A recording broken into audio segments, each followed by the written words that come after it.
Necə oldu ki, Amerikada 6000 dollar aldığım maşına qəzadan sonra sığorta daha çox pul ödədi? Gəlin sizə danışım. Özümə qəpik-qəpik yığıb çox qəşəng bir cübbuş almışdım. Tam üzərindən 2 ay keçmədi ki, bu maşın qəza elədi. Və mən 2 gün sonra da Azərbaycana gəlməliyəm. Həqiqətən o ərəfələr o qədər çox problem var idi ki, yəni bir dənə də problemi artıq qaldıra bilməzdim. Nəysə, eləyə biləcəyim bir şey yox idi. Sığortaya müraciət elədim və mənə zəng gəldi. Mənə dedilər ki, sənə 6800 dollar ödəyə bilərik.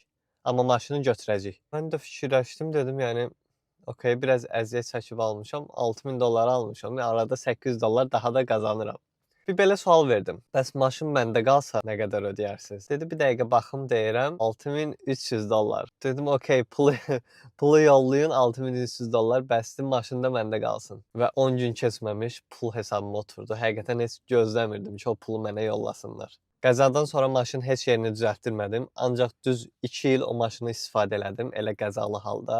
Və heç bir problemi də yox idi. Həqiqətən o vaxtı o maşın mənim yaranma məlhəm olmuşdu.